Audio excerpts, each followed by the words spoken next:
సామెతల 30లో దేవోక్తులను ప్రవచించేటువంటి యాకే కుమారుడైన ఆగూర్ అన్నాడు, మనుషులలో నా వంటి పశుప్రాయుడు లేడు అని. అలాంటి బుద్ధి కలిగిన వాడు కనుక అతడు ప్రవక్త. తన్ను తాను చూసుకునే మనసుంది కనుక ప్రవక్త. యెషయా గ్రంథం 6వ అధ్యాయములో అత్యున్నత సింహాసనం మీద ఉన్న ప్రభువును చూచి, అయ్యో నేను అపవిత్రుడను, అపవిత్రమైన పెదవులు గలవాడను, దేవా నేను అపవిత్రుడను అని తన అపవిత్రతను తను గుర్తుపట్టాడు కనుకనే ఆయన యెషయా.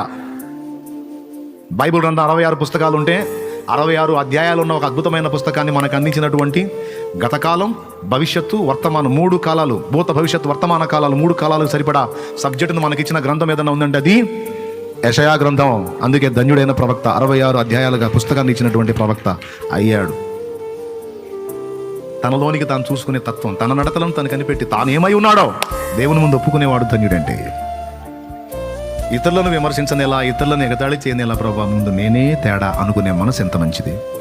తానేమై ఉన్నాడో, తానేమై ఉన్నదో గుర్తుపట్టే హృదయం ఎంత గొప్పది. దానియేలు నీవు బహు ప్రియుడు అంటాడు దూతొచ్చి. దూతకు ప్రియుడా, దేవునికి ప్రియుడా? దేవునికే ప్రియుడు. నీవు బహు ప్రియుడవు కనుక నేను వచ్చి తిని అంటాడు. దానియేలు బహు ప్రియుడు. కానీ దానియేలుని గదిలిస్తే, దేవా నా పాపములను నీ ఎదుట ఒప్పుకుంటున్నాను, మాకు సిగ్గే తగున్నది, మేము మా స్వనీతిని బట్టి కాదయ్యా, నీ కనికరములను బట్టి నిన్ను ఆశ్రయిస్తున్నామయ్యా, అయ్యా నేను మంచోడిని కాదు, నా వారు మంచోళ్ళు కాదు ప్రభా, మేమంతా బలహీనమే నాయన. కావాలంటే చూడండి దానియేలు గ్రంథం ఇంటికి పోయిన శుక్రవారమే అనుకుంటా చెప్పింది. దేవునికి స్తోత్రం. పోయిన శుక్రవారమే కదా. అందుకే దానియేలు బహుప్రియుడు.